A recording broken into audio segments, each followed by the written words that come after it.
Spanish Civil War was a major event in Spain.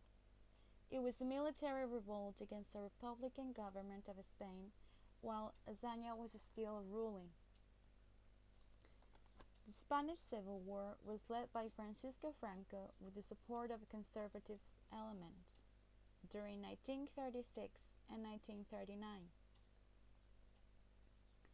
Before the outbreak, the monarchy was still present.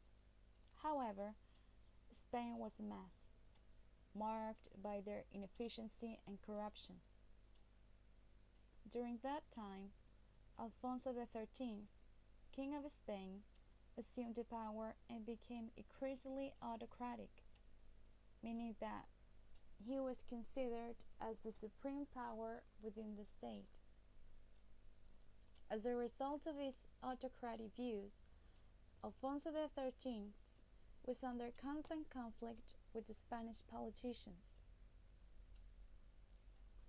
As a result, in 1923, a state coup led by Miguel Primo de Rivera, who had promised to eliminate corruption as well as the regeneration of Spain by suspending the constitution, employing the martial law and strict censorship.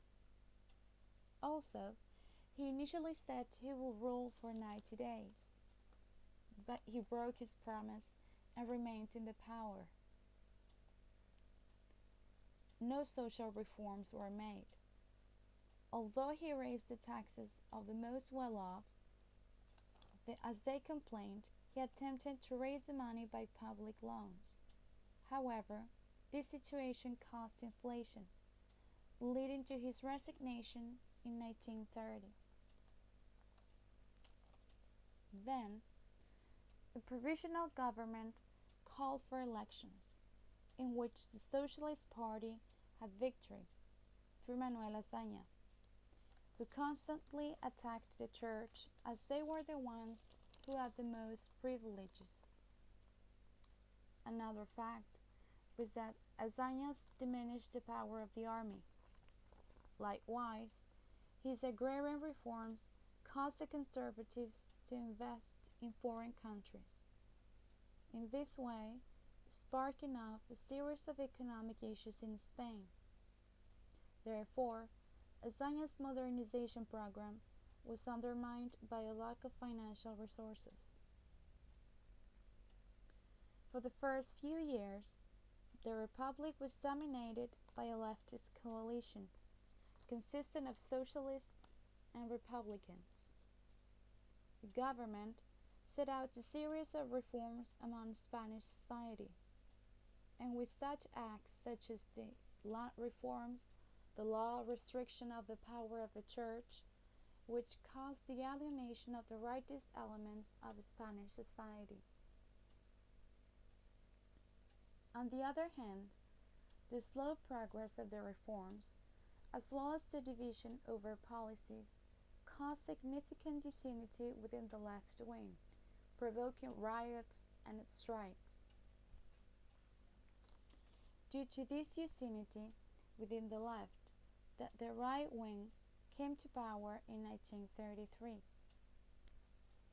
During this time, they abolished the vast majority of Azaña's reforms, leading to strikes. Consequently, the situation was politically unstable. Anarchy broke out in many parts of the country.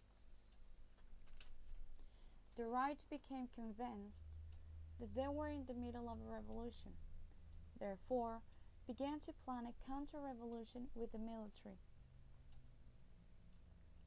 Besides Azaña's worthless reforms, the Second Republic had to face up a number of issues, such as the regionalism, where Catalonia and Basques were looking forward to.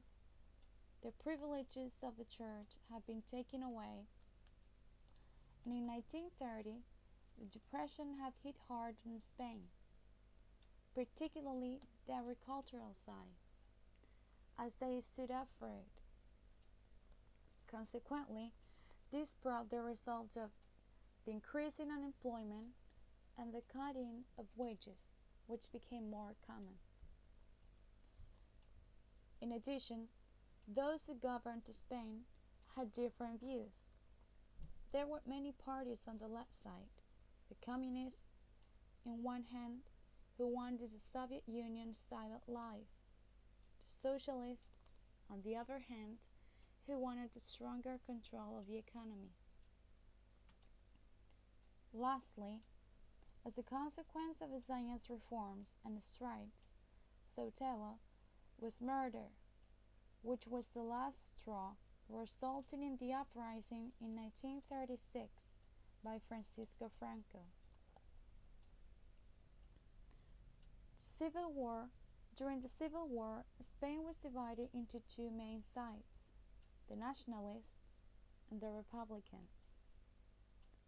The nationalists, on one hand, made up by landowners and businessmen, as well as the support of the church and conservative elements.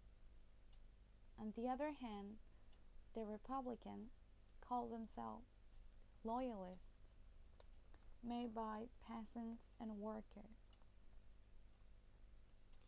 Even though foreign countries had signed a non-intervention agreement, when Franco requested for help to Hitler, he agreed. For this situation, Mussolini was also pushed to help Spain through military material, war material. Also, Germany helped with material war, and Portugal with logistic aid. This situation led other countries to feel justified in order to help republicans. The Soviet Union helped the republicans with war material, Mexico along with diplomacy, and international brigades with volunteers from Canada and the United States. During the outbreak of the war, the nationalists held the advantage in the sense that those who fought for them were professionals, which gave them upper hand. By the end of 1936, 50% of the country was in their hands. The north of Spain, Galicia, Leon, Navarre, Castile, and Aragon, whereas in the south was Cadiz, Córdoba, Granada, and Huelva. In 1936, there were military uprisings in Spanish Morocco and Spanish mainland. During this year, Hitler helps the nationalists and Stalin the republicans. Franco's army wanted to take over Madrid through airstrikes. Nevertheless, Madrid was under control of the Popular Front, and with the aid of international brigades, Spanish people were able to hold out. Yet, cities within 5 miles were taken. During 1936, 3 major battles took place. The Siege of Alcazar, in which, after having failed in Madrid, the nationalists occupied the military academy in Alcazar Fortress, which enhanced Franco's reputation. Then, the Republican invasion of Majorca.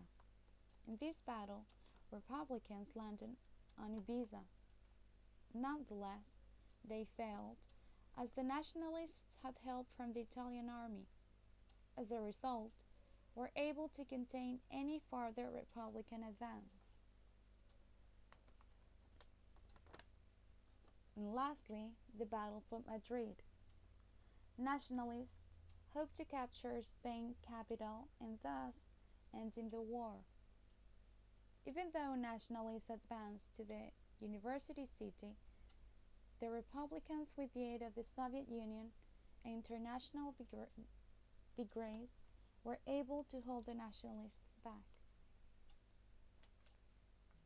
It was during this year of the uprisings that important